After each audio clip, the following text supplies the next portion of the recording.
Ahojte, pozdravujeme vás z Vysokých Tatier. Vítajte pri ďalšom pokračovaní podcastu Národnej asociácie horských vodcov Slovenskej republiky. Ak sa pýtate, kde sa nachádzame, sme vo Vysokých Tatrách, konkrétne v Starom Smokovci, hneď vedľa vily Alica. Vila Alica je úžasný objekt s parádnou históriou, prakticky s históriou cestovného ruchu vo Vysokých Tatrách a dnes v nej sídli okrem iných aj spolok horských vodcov. No a my práve do tohto spolku zamierime, pretože práve dnes sa chceme venovať trošku práve tej histórii. Histórii konkrétne jedného nádherného sviatku, ktorý nás čaká na konci júna tu vo Vysokých Tatrách. Tak poďte za mnou. Tak ešte raz ahojte. Vybehli sme po schodoch a sme tu, ak sa pýtate, kde? V kancelárii Spolku horských vodcov. Ono to slovo kancelária síce znie naozaj kadejako, ale zase na druhej strane aspoň odhalíme také tie zákutia, kde sa dostanú možno mnohí z vás, ktorí sa rozhodnú objavovať krásu Tatier práve v spoločnosti horských vodcov. Našim prvým hostiteľom je Robo Turianík. Robo, ahoj. Ahoj. Tak skús možno tak vysvetliť, že kde sa nachádzame. Toto je stolička, kde sa odohráva čo? Na tejto stoličke môže sedieť každý, kto má záujem o nejakú túru, ktorý si chce dohodnúť túru v Tatrách, podebatovať s horským vodcom. Čiže toto je takéto miesto, kde je priestor na možno nejakú takú uvoľnenú debatu a možno plánovanie, prípadne chodia aj takí hostia, ktorí prídu po túre?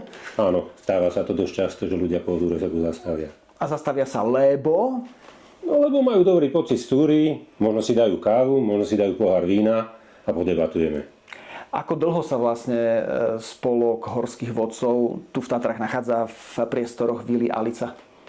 No to ti nepoviem presne, lebo si už nepamätám. Je to asi naše 5. miesto v Starom Smokovci. Môžem ti povedať takú krátku genézu, kde sme sa pohybovali, keď sme skončili vlastne na horskej službe. Tam bol pôvodný spolok horských vodcov, tak sme sa presťahovali do Čedoku. Tam sme mali prvú kanceláriu. Potom Saturu? Áno, potom to bol Satur. To už neviem, či to bol Satur, ale budova Čedoku. Stále je to pre nás budova Čedoku. Áno. Potom sme boli vo Švajčiarskom dome a nakoniec skončili sme v vili Alica. Bola tá vila dosť zanedbaná, ale z norských fondov sa obnovila a potom nám umožnilo mesto si prenajať tento priestor, ktorý využívame dodnes. Je to nádherný priestor. Áno, je tu pekný priestor. Má to nejaký genius loci. My sme sa dnes stretli preto, aby sme sa možno porozprávali trochu o sviatku, ktorý horských vodcov čaká. A bude to sviatok horských vodcov, ktorý sa pravidelne koná a tak niekedy ku koncu júna. Dobre si to tak pamätám? Teraz sme to založili tak, že robíme to vždycky v júni. V druhej polovici júna. Niekedy sme to robili aj priamo v sezóne, ale to sa nám neosvedčilo. Takže teraz zhruba vždycky to býva v tej druhej polovici júna. O čom vlastne ten sviatok ako taký vlastne je? Sviatok horských vodcov organizuje Spolok horských vodcov Vysoké Tatry. Je to najstaršie združenie horských vodcov na Slovensku. Cieľom vlastne tohto sviatku nie je len pripomenutie si alebo oslava profesie horského vodcu, ale je to hlavne stretnutie ľudí, ktorí spájajú hory, ktorí majú nejakú úctu k tradíciám. Je to aj určité posolstvo, pretože horskí vodcovia tvoria alebo tvorili vždy takú identitu tohto regiónu a aj rozvoja cestovného ruchu. Sú, ako si povedal, tvorcovia tej identity. Sú to ľudia, v tomto prípade tí, ktorí sa stretnú na tom sviatku, všetko len, ako sa hovorí, domáci, to znamená ľudia z Tatier, prípadne z blízkeho regiónu. Vieme, že tu sú obce, kde teda horskí vodcovia naozaj mali tuhý koreň, alebo teda tie obce sa chvália dodnes, že tam mnoho horských vodcov žilo a odtiaľ vyrážali na tie túry. Ale sú tu aj vodcovia, poviem príklad, z celého Slovenska. Ako je to zorganizované? Spočiatku to bola taká komorná udalosť pre lokálnych horských vodcov, ale postupom času sa z toho vyprofilovala ako väčšia akcia a zúčastňujú sa vodcovia z celého Slovenska a tak aj vodcovia z poľskej strany Vysokých Tatier. Majú Poliaci niečo podobné u seba? Nie, nemajú také niečo. Majú niečo ako uzáver sezóny, ale takýto sviatok horských vodcov nemajú v takejto podobe. OK. Ako ten sviatok vlastne prebieha? Lebo je to akcia, ktorá, ak si ja dobre pamätám, z tých účastí, ktoré som mal tú česť absolvovať, nie je to, ako sa hovorí, 5-minútová záležitosť. Samozrejme, program zhruba je každý rok podobný. Začíname úctením si, alebo pripomenutím si horských vodcov pri pamätníku horských vodcov v Novom Smokovci na cintoríne. Tradičné je svetenie Lána Čakanov, potom nasleduje sprievod horských vodcov Smokovcom a potom neformálne stretnutie. Že tak veľmi jednoducho popísal, ale veľmi sa mi páčilo vždy na tých stretnutiach, že tí horskí vodcovia prišli oblečení ako keby v takých dobových, nechcem povedať, že kostýmoch, ale možno v dobovom pracovnom oblečení. Áno, ono sa to mení každý rok, nie je to pravidelné každý rok, ale áno, snažíme sa to zatrakiniť aj takýmto niečím, že aby ľudia mali predstavu, ako niekedy sa chodilo do hôr, ako sa chodí dnes do hôr. Ak sa bavíme o tomto sviatku, tak tento sviatok ako dlho vlastne má históriu tu v Tatrách? Po Vysokých Tatrách túto tradíciu založil Pavel Rajtar. Inšpiroval sa alpskými strediskami, ako sú Chamonix a Courmayeur, ktoré sú dve najstaršie vodcovské spoločnosti vo svete. A prvý sviatok sme zrealizovali v roku 1995. Takže teraz nadviažeme na túto tradíciu a bude to 31. ročník. Ja iba pripomeniem našim divákom a poslucháčom, že s Pálkom Rajtarom máme v dramaturgickom pláne pripravenú samostatnú reláciu, takže verím, že sa ešte aj k tomuto vrátime. Ja možno robím taký historický exkurs, keď si hovoril o tých zahraničných krajinách. Bol si niekedy na tých sviatkoch horských vodcov aj v zahraničí? Ja osobne som nebol, ale mám veľmi dobré informácie, ako to prebieha. Napríklad sviatok dnes v Chamonix, prakticky vždycky aj v Chamonix, aj v Courmayeur je 15. augusta. Je to sviatok na nebovzatia Panny Márie, ale v Chamonix už ten sviatok prerastol kvázi do nejakého festivalu, ktorý trvá 3 alebo 4 dní. A je to naozaj vážna udalosť a všetci vodcovia to berú aj veľmi vážne. Takže máme sa odkiaľ učiť, odkiaľ sa inšpirovať a si myslím, ale že aj naša tradícia už naozaj za to obdobie nadobudla nejakú hodnotu a vie aj tú tradíciu, nadviazať na túto tradíciu. V našom prípade, teda tu v Vysokých Tatrách, sa ten sviatok koná v ktorý deň? Máme to v sobotu 20. júna. A to znamená, že už sme v sezóne. Je to tak, že je to, a teraz si budem vymýšľať, že je to jediná sobota v sezóne, ktorú, ako sa hovorí, trávite inak ako vodením v horách? Nie. Ale je to začiatok sezóny, ako hovorím, a ide naozaj, zhruba môžem to takto povedať, že ľudia, ktorí sa zaujímajú o históriu vodcovstva v Tatrách, ktorí sa chcú stretnúť s horskými vodcami osobne, môžu s nimi podebatovať, alebo len zastaviť sa ten moment v tom čase, a nastať tú atmosféru, ktorá tak toto je ideálny čas na to, aby tí ľudia mohli túto skúsenosť zažiť. Predpokladám, že si zažil nie jeden sviatok horských vodcov v Tatrách. Pamätáš si na nejaké zaujímavé stretnutia práve počas takéhoto sviatku? Samozrejme, chodia aj moji klienti. Napríklad som mal klientov, ktorú vodím už 3. generáciu. A tí ľudia naozaj, ako hovorím, že tie stretnutia alebo tie vodcovské túry prerastajú do priateľstva, že už to nie je čisto len vzťah vodca-klient, ale sú to priateľstva.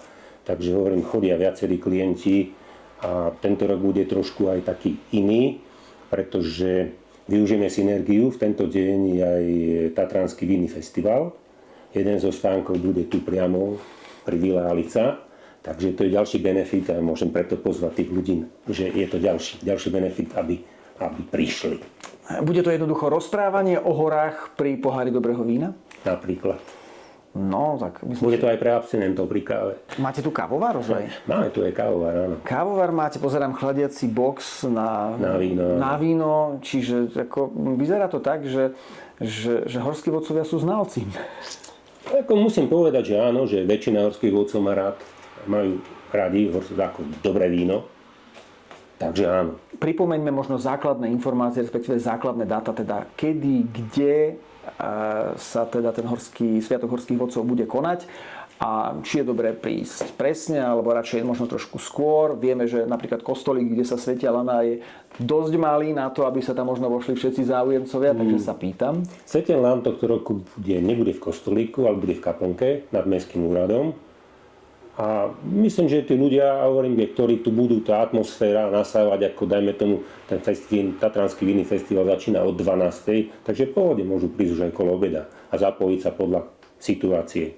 Sediac v tejto kancelárii a pozerajúc po tých všetkých fotografiách, Si tak skladám tú mozaiku, keď si hovoril o tom, že ten Sviatok horských vodcov je o úcte voči tým predkom, ktorí vám obrazne povedané vyšliapali tú cestu horského vodcovstva tu v Tatrách v tomto prípade. Kto sú pre teba tie legendy, ktoré si, nechcem povedať, že najviac vážiš, ale ku ktorým akože cítiš ten rešpekt za to, čo všetko pre to horské vodcovstvo v Tatrách urobili? Organizované vodcovstvo v Tatrách má dlhodobú históriu. Tohto roku oslavujeme 153 rokov organizovaného vodcovstva.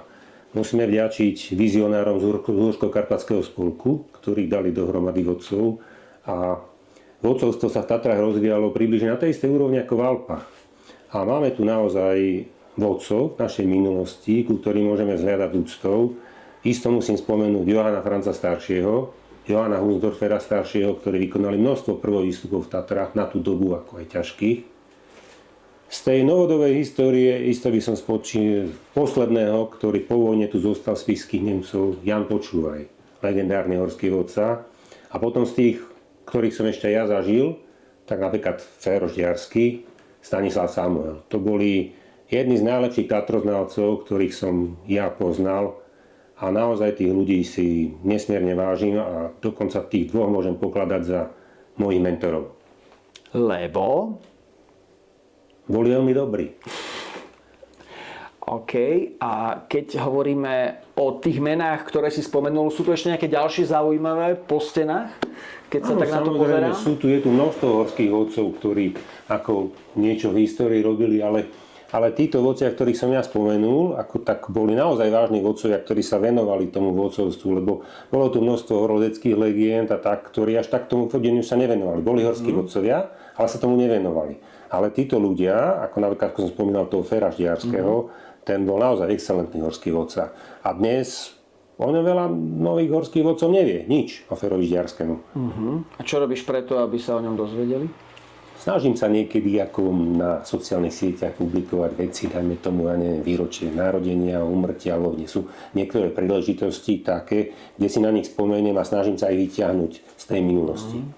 Aké sú reakcie verejnosti? Myslím, že veľmi dobré, aj tieto príspevky z histórie majú aj veľa pozretí a aj proste dobré hodnotenie. No dobre, ďakujem veľmi pekne za rýchle pohostenie a za teda predstavenie festivalu ako takého. Vidíme sa na festivale? Určite áno. No dobre, ďakujem veľmi pekne. Dámy a páni, toto bol Robert Turianík. Po magickom strihu sme tu opäť, ale už s novým hosťom. Ivan Krajčír, ďalší horský vodca. Ivan, ahoj. Ahoj. Ivan, dnes sme sa tu stretli, aby sme trošku pohovorili o Sviatku horských vodcov. Hovorili sme o jeho histórii, možno sa ešte k nej na chvíľočku vrátime, ale ešte predtým, než sa k tomu dostaneme, už vieme, že Sviatok horských vodcov bude vlastne v druhej polovici júna, to znamená v druhej polovici mesiaca, kedy sa v Tatrách už vodí. Tak ja sa ťa možno opýtam tak od podlahy, že ako sa rozbehla sezóna? Sezóna sa rozbehla možno tak skôr čierno-bielo, by som povedal, pretože začala dobrým počasím. Tento mesiac začal dobrým počasím, ale nasledujúce dni neboli až také priaznivé, čiže nejaké túry sme odvodili, ale boli aj nejaké túry, ktoré sme museli stornovať kvôli zlému počasiu. Čiže také trošku rozpačitý začiatok, ale predsa sme radi. Hovoríš, že vlastne teda už ste stihli povodiť nejaké túry, ako to v tom vysokohorskom prostredí vyzerá. Je tam ešte, nazvem to, že veľa snehu, je to ešte náročnejšie ako po iné roky, alebo naopak už tam dokopy nič nie je? Klasicky ešte stále, ten začiatok júna je stále taký, že v tých žľáboch alebo v tých severných alebo západných žľáboch je ešte sneh, čiže určite tie túry sú ešte niektoré na mačkách. A treba sa k tomu prispôsobiť alebo postaviť, ale v tých južných svahoch alebo v tých južnejších partiách sa dá chodiť už viac menej suchou nohou. Aj opalovať. Aj opalovať. Ty pomalší. A opýtam sa takú možno vec z druhej strany. Podľa informácií, ktoré človek číta v médiách, tak vyzerá to tak, že tá letná sezóna by mohla byť veľmi dobrá, že viacero ľudí si už rezervuje dovolenku v Tatrách. A teda moja taká logická otázka je, či máš aj ty taký pocit, ako horský vodca tu vo Vysokých Tatrách, že asi je nazvem to, že zarobené na dobrú sezónu, aj keď teraz ten začiatok, ako hovoríš, je taký trošku rozpačitý. No, treba povedať, že prvý vyhraní z kapsy vyháni, čiže nič sa nedieje. Ten jún je stále taký rozpačitejší, pretože to počasie nám prináša búrky.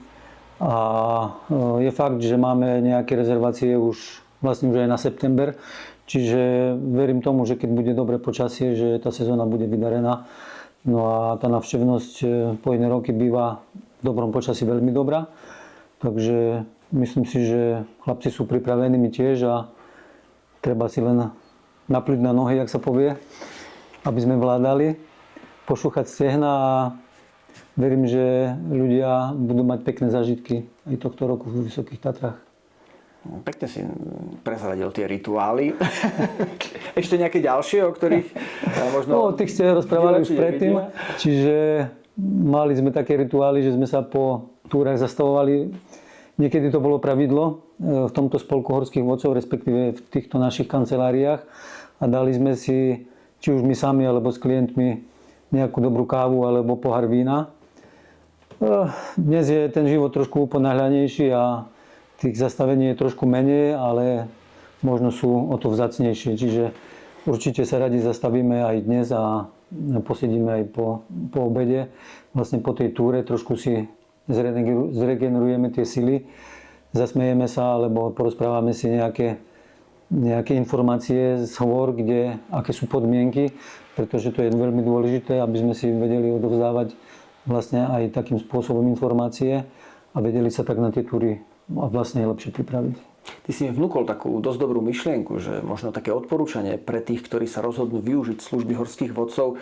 Neponáhľajte sa tak potom, už keď sa z tej túry vrátite, a myslím si, že tá tradícia toho posedenia, či pri káve, či pri pohári vína, určite padne vhod na to, aby sa možno lepšie rozležali tie zážitky a pretransformovali sa možno na čo najkrajšie spomienky.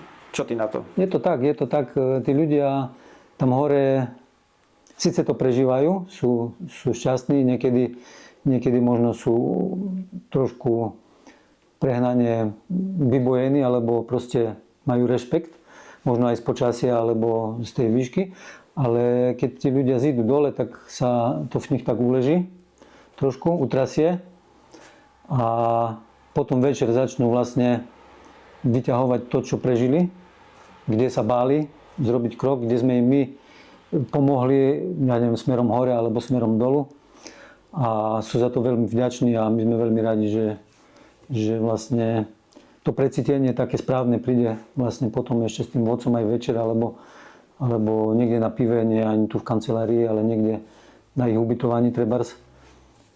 Lebo aj také sa stáva, že sa zastavíme u nich a vlastne rozoberieme potom tú situáciu celého dňa, alebo naplánujeme ďalšiu túru na ďalší deň alebo na ďalší rok. To bolo veľmi pekne povedané. Ďalší deň alebo ďalší rok. A my tu dnes sedíme kvôli tomu, aby sme si povedali niečo o Sviatku horských vodcov, ktorý nás čaká už o niekoľko dní. A povedz, ako vnímaš tento sviatok ty? Alebo možno inak sa opýtam, ako si ho vnímal, možno kedy si na začiatku, ako ho vnímaš dnes? Či sa to vnímanie toho sviatku nejakým spôsobom v tvojich očiach zmenilo?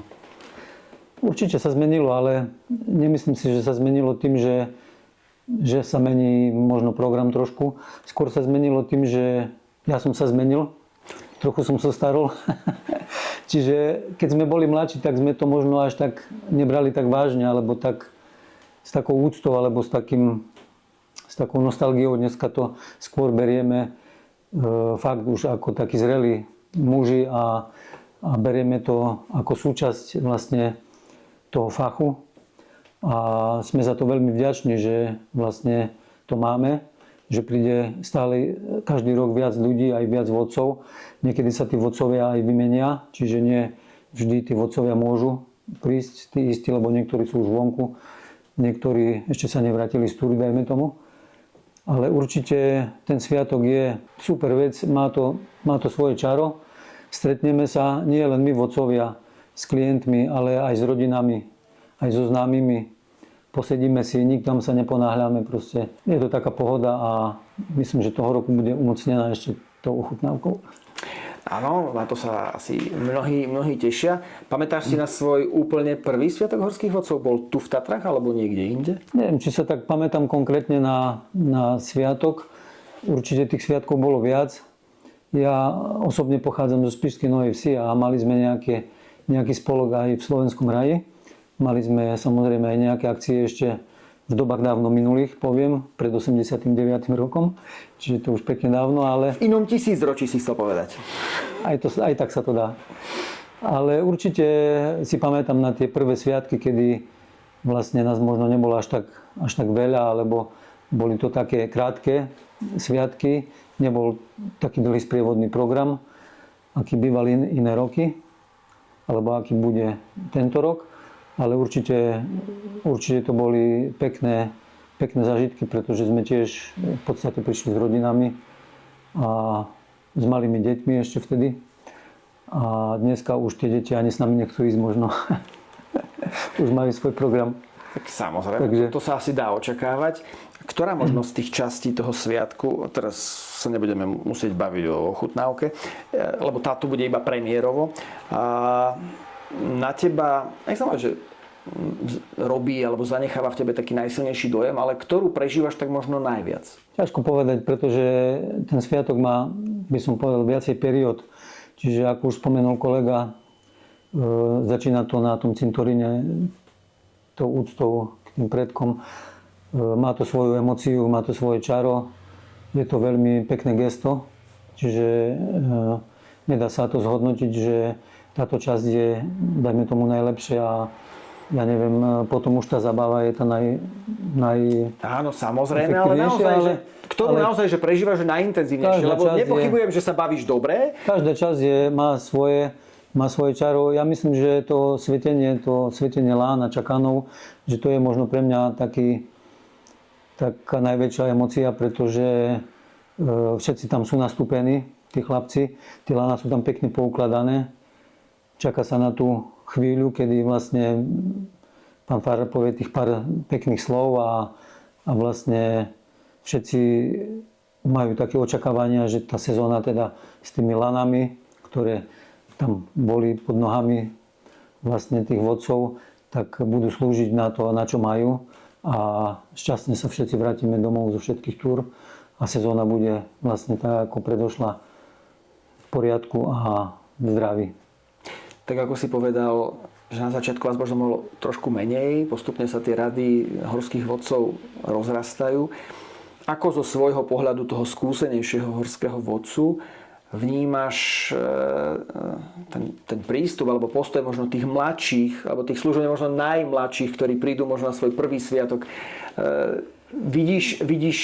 Čo vidíš, nech sa povedať, že v ich očiach, ale vidím v nich sama seba, pretože vlastne vidno na tých chlapcoch, že sú takí možno ešte trošku nezrelí, takí rozpačití, alebo nevedia, ako sa majú postaviť, alebo nevedia, kde sa ku komu prikmotriť, ale tak je to ich prvý krát. Ale je to vlastne normálna vec, pretože všetci sme nejak začali, všetci sme boli mladí, pekní a myslím, že to je úplne bežná vec, že teda sme aj veľmi rádi, musím povedať, za to, že tí mladí prídu, že chcú pokračovať v tej tradícii, že toto je veľmi dôležité.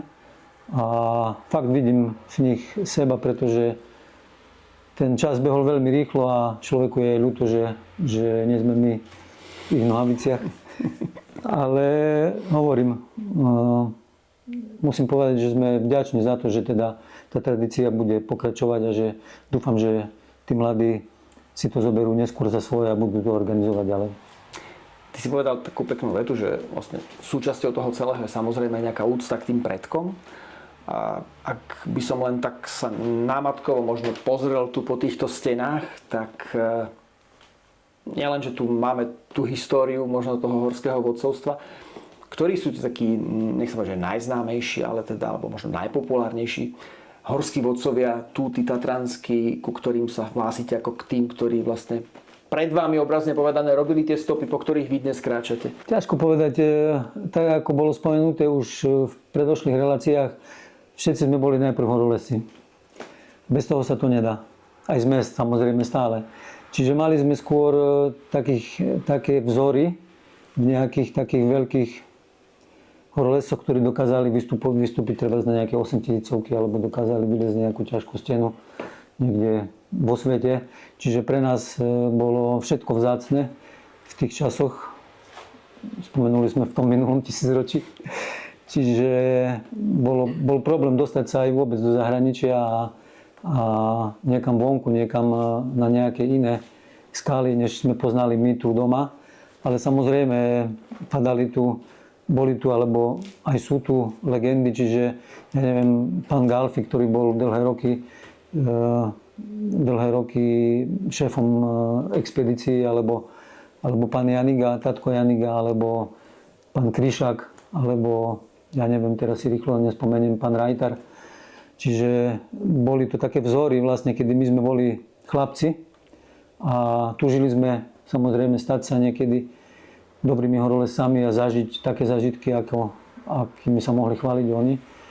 Tak áno, sú to také mená z tých čias, keď sme boli chlapci a veľmi rád na to spomínam. Môžeš na jednej strane spomínať, na druhej strane ešte stále ten pocit, kedy kráčaš dolinou so svojimi klientmi a možno keď nejakú myšlienku venuješ práve týmto legendám, môžeme to takto nepateticky povedať, tak asi je tiež takou tvojou svojskou formou vzdania úcty tým, ktorým vlastne ťa možno motivovali, inšpirovali a asi aj je tento sviatok.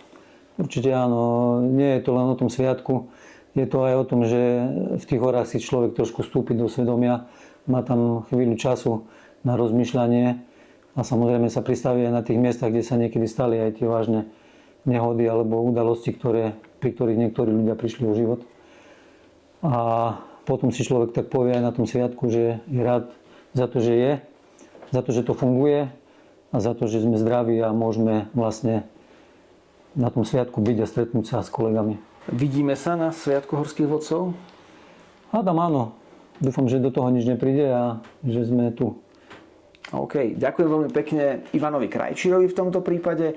No a počuli ste dvakrát pozvánku, tak verím, že si nájdete miesto v kalendári a prídete sa pozrieť na to, ako taký Sviatok horských vodcov v Tatrách vyzerá. A je to veľmi pekný zážitok, takže tešíme sa na vás. Povedali sme všetko? Asi nie. Čo sme zabudli? Kedy, okolke, kde? Ivan, je to na tebe. Je to na mne. Takže dovoľte, aby sme vás pozvali na Sviatok horských vodcov, ktorý sa bude konať 26. Zahájime to pietnou spomienkou o 15. hodine a o 16. vás pozývame na svetenie lán pri kaplnke pod Švajčiarskym domom. Srdečne pozývame. Prídite k nám, tešíme sa na vás. Ahojte.